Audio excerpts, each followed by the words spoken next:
This is Ridgecrest Talk, and today our very special guest is Matthew Zubia. He is the Events, Activities, and Fundraising Chairman of the Historical Society of the Upper Mojave Desert. Thank you for joining us this evening, Matt. Thank you. Or do you mind if I call you Matt? That's fine, yes. Okay. Or do you prefer Matthew? My birth name is Matthew. Okay. All right. Well, Matthew, the Historical Society, could you give us a little bit of background information as far as what it's all about? Sure. The Historical Society of the Upper Mojave Desert, we are a nonprofit corporation, and we were established in 1985. Our goal is to promote cultural activities and preserve cultural activities of Ridgecrest and the surrounding Indian Wells Valley. Nice, nice. And I know I've been in there for the open mic nights, and I know that you have a lot of activities and stuff, and there's actually a ton of history. Right. Is that something that you all have collected and put up there as, are you all pulling this together? Is this all IWV history? So we get a lot of donations, and we have a lot of artifacts in the building we display in the building. And the building you're talking about is the historical USO building on Ridgecrest Boulevard. We occupy that building. That's our building, and we've been there since 2004. Was a major undertaking to restore the historic USO building. It's no longer a USO building. It is where we have our administrative offices and all of our events and activities that occur in the building as the Historical Society. Nice. And now, is that what the fundraisings go towards? A lot of the activities that we have, since we are a nonprofit, we do depend on a lot of fundraising activities to keep the lights on, if you will, in the building. So we also have a gift shop that helps with that as well. But a lot of a lot of donations as well that we take in. So. Nice, nice. And is the gift shop, is that all local vendors that contribute, or is who does So we that? have a variety of stuff in the gift shop. We sell a lot of T-shirts, hats. We have a lot of books. We have a huge selection of books in there. We have jewelry from local vendors here in town, homemade jewelry, handbags and things of that nature, jams and jellies, and also we are a year-round vendor of See's candies as well. Oh, I did not know that. Yep. That's very nice. Yeah. I'm going to have to remember that for gifts. Yep. Well, so what brought your interest into becoming a part of the Historical Society? So back in 2010, they had an event, a musical event called Acoustic Expressions. I was invited to come and perform and participate, and that went on for about 4 or 5 months, and it ended at the end of 2010. So in 2011, the former vice president of the Historical Society invited me to come and start up a new open mic type event. And I got involved. I became the open mic host, if you will. And for the next year, I was really involved in just doing that as a volunteer. So I decided to join the board of directors, and I became a board member in 2012. And that's how I got involved, and it culminated into what I do now as the activities chairman. That's very nice, very nice. Now, with these events, are some of them, is the community able to go through you and rent out the building and do outside events other than the ones that you put on for fundraising? Absolutely. The historic USO building we do have it available for rent for any private parties, and there's a lot of public events that also go on there, as you probably know.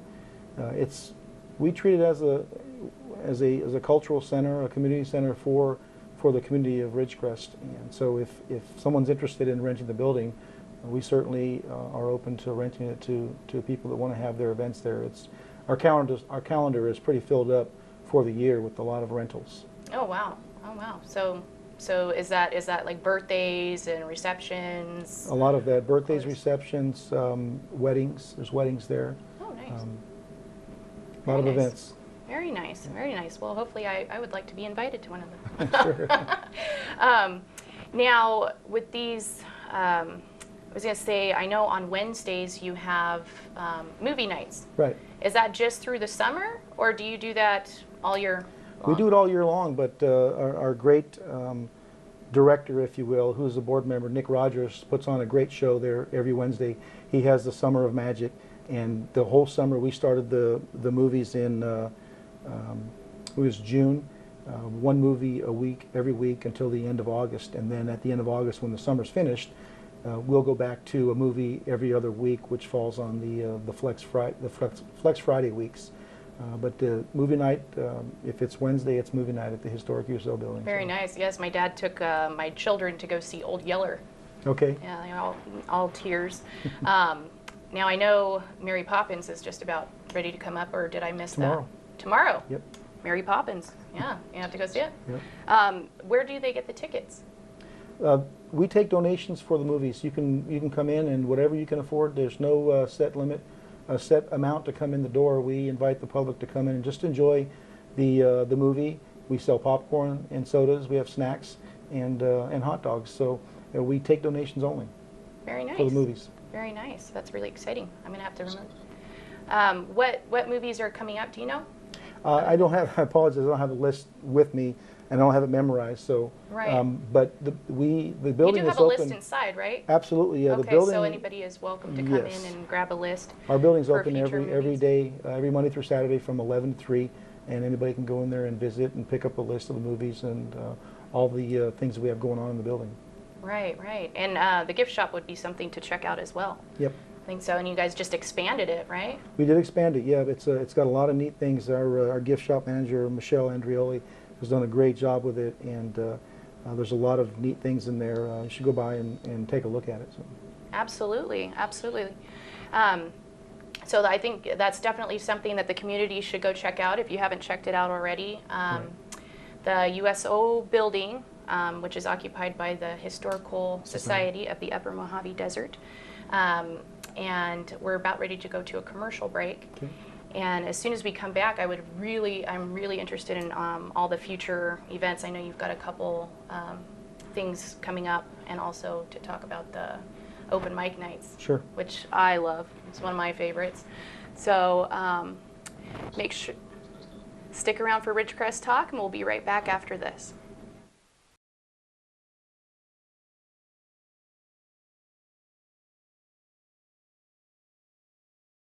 Thank you for joining us here at KZGN. I'm ClairAnn Herbert with Ridgecrest Talk, and today our guest is Matthew Zubia. We have been talking about his events, activities, and fundraising with the Historical Society of the Upper Mojave Desert. And one of my big questions was talking about the future or upcoming events. If you have any, we can talk about. Sure. So before the break, we talked about movie night, which is every Wednesday through the summer, and then every other Wednesday thereafter for the entire year. The other big event that we have is acoustic music open mic every other Friday, and which falls on the non-flex Fridays. That started in January of 2011, and since then we've been dedicated to bringing the community in there. That every Friday, all the talent in Ridgecrest, and you've been there before, so you know what it's like. Oh, it's one of my favorites. I love it. I actually have a group I perform with, the Whatevers. Yep. So yeah, it's a lot of fun, and if you did not know about it, you should definitely go. Right. Sure. We're there every other Friday, and it's a very great so atmosphere. Those are non-flexes, right? That's right. Non-flex Fridays. Yeah. Very great atmosphere, and we welcome all talent. And the thing that I like to stress is that we welcome all musicians of any type, and now this is just for musicians, though, correct? it's only music, but there's some thoughts getting kicked around right now that I've been working on to bring in some different open mic features, like a comedy night or a poetry night, because I know that there is a crowd out there for that type of open mic. But right now we're just doing music. Right. So. Right. Yeah, that will definitely be something to look forward to. Right. Now, with the open mic night, and now I know that you've got a couple of shows coming up. Right. Yep. So from open mic, with all the talent that's out there, we've been introduced to a lot of great talent in town, and one of the talents is young up-and-coming singer-songwriter named Alash Tarin, and she's been an open mic a lot of time for the last 3 years.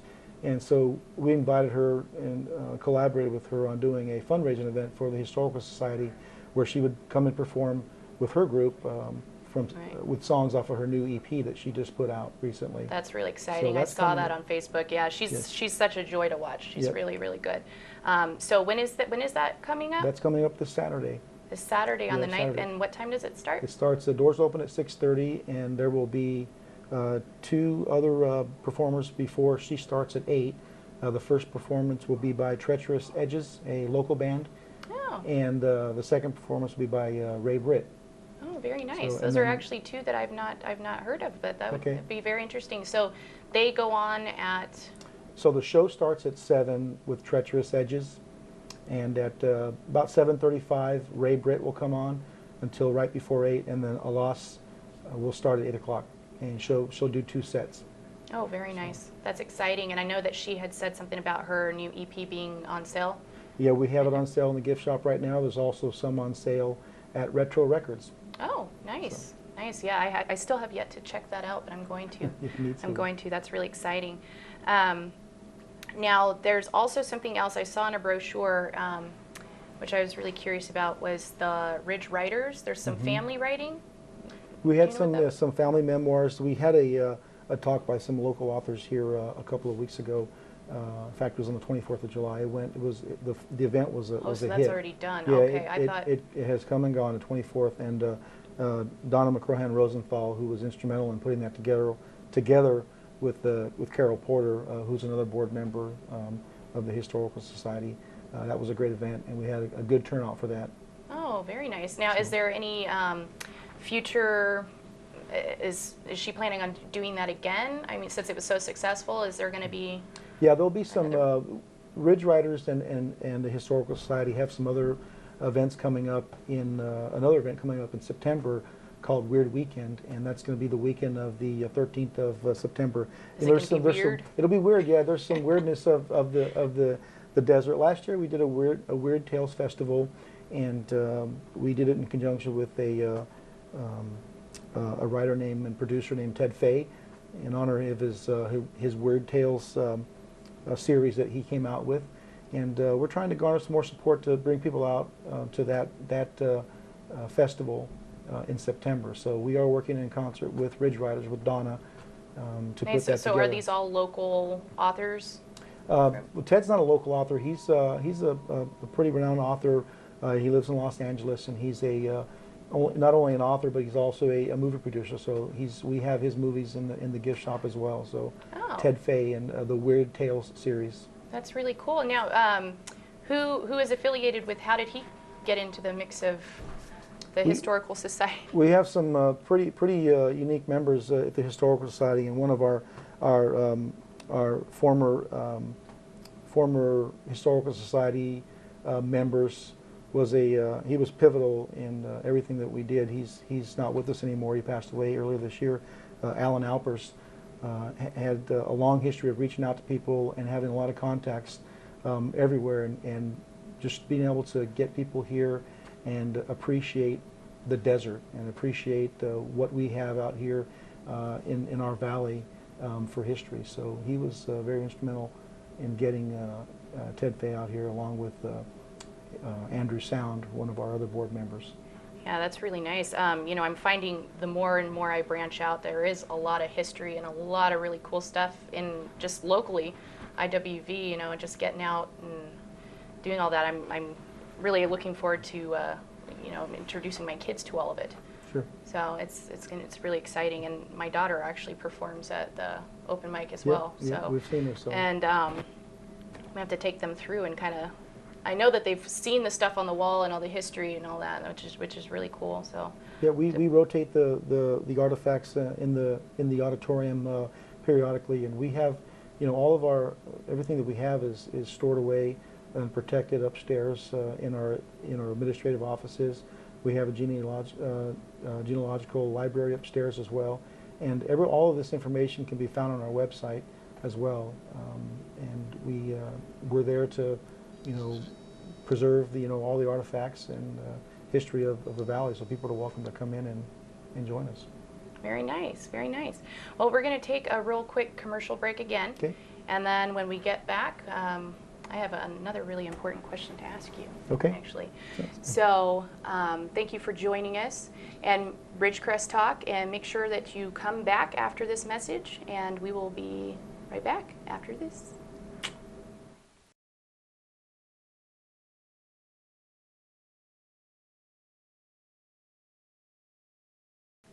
Thank you for joining us here at KZGN. I'm ClairAnn Herbert with Ridgecrest Talk, and our guest this evening is Matthew Zubia, the Events, Activities, and Fundraising Chairman of the Historical Society of the Upper Mojave Desert. So, and we left off with the activities, and I know that there's a couple others, but before we get to that, could you give us a little history about the schoolhouse that is in the back Sure. of the USO building? So the schoolhouse is over 100 years old, and it was the old Isabella Schoolhouse up at Lake Isabella. And before Lake Isabella became Lake Isabella, it was brought down here, towed down here in 1953, and sat over at Helmer's Park as a schoolhouse for many years. So it was an active schoolhouse? It was an active schoolhouse, yes. So it's over 100 years old, and so we acquired it in 2010, and we had it brought over to the back of our building to restore it, and that project is underway, and we're always taking donations and volunteer help to help get that going. Our plan is to get it open in September of next year and have a grand opening, and we want to dedicate it to the veterans and have it as a Veterans Memorial Building, and that's our plans are with it. But we'd also like to have, it's small enough to have, small events in there and meetings and things of that nature when the big historic USO building is unavailable. So. Right. Okay. So you'll be renting that out as well. We would, yeah, possibly, yes. Okay. And when you rent these out, I was kind of thinking this in the back of my mind. Do you decorate them, or do you invite them to come in, or do you do the activities as is? So when we rent the building, the customer will give us their requirements, and we'll fill out a contract, and they're welcome to come in at the time that's agreed upon with our building manager, John Abbott, to come in and decorate themselves. And like any rental place, we ask that you take care in putting things up, especially the historic building, and then take things down when they're finished. But they're welcome to come in and decorate themselves. But we don't decorate for private events. They're welcome to decorate themselves, and we provide chairs and tables for them as well. Okay, and so the schoolhouse will eventually be a part of that? It will, yes. Yeah, okay. It'll be part of that on a smaller scale, though, and we'll be a little bit more careful on what events we have in there, because we are going to have a bunch of displays and artifacts dedicated to veterans. So there'll be display cases in there primarily. So. Nice. So this is all the artifacts of the history of that building itself, or is this going to be the whole history of the Historical Society itself, like what you guys gather? For the Veterans Memorial Building, it will be geared towards more veterans, but a lot of it's yet to be determined what we're actually going to put in there just yet. So we have some more planning to do before we determine what exactly is going to be in the VMB, as we call it. Okay. And with all of these activities and such, especially with the schoolhouse, are you planning on doing any activities geared towards children themselves, or any So the building is, a lot of events that go on in town, the building is rented not just by private parties, but also different organizations in town that host children's events in there. There is some talk on the board right now of having a children's program through one of our board members is currently researching it, but there's no plans right now, nothing set in stone to have any children-centric events, but we are interested in getting children more involved at the Historical Society. So there are plans in the future to do that. Very nice. Very nice. Well, I look forward to that as well. Yep. Having children, that's very nice. Now, I know that you were saying about the activities, and you had mentioned that there was another group coming in to play. So there's a local group, well they grew up here, their name is Unconditional Life, a very popular group here in town. They've since moved to Bakersfield, and they're trying to make it like a lot of other musicians. I've heard their CD, they're very good. They're a very good band. So they approached me a couple of weeks ago. They want to come to Ridgecrest and perform in the historic USO building, but it's not just any performance.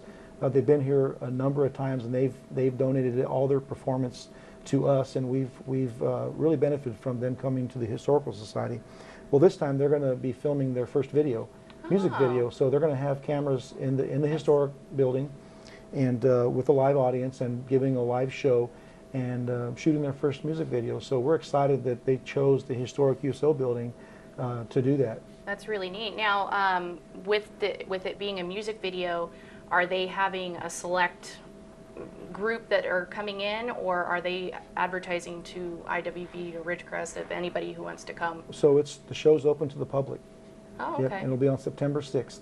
So if you want to be in the music video. Right. Of a group that's going to be big one day. Yes, yeah. Come on down. There is a lot of talent in Ridgecrest, Yep. and IWV. It's really neat. So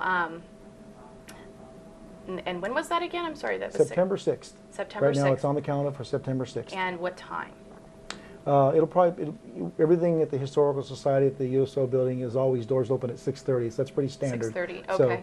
doors open Mark at your 6:30, yeah, September 6th, and probably kick the show off about 7:30, 8 o'clock. Okay, There'll all probably right. be some opening acts as well. Very nice.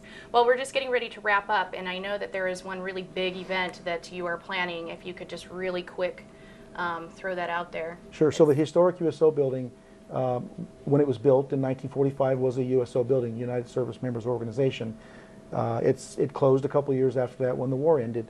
So our building will be 70 years old next year, and so I've reached out to the USO national, and trying to garner some support and identify us as a historic building. And what date is this at? So we will be 70 years old in October of 2015. So I'm trying to plan a celebration around that date next year, in conjunction with all the support we can garner from the USO national level. So yes, please keep us up on anything that we can do to help, and Sure. and we will be sure to wrap. So we're gonna wrap it up right now. Sure. So it's so nice having you. Thank you for having And me. make sure you say hello to Matt if you see him around town. And we are gonna say bye for the night.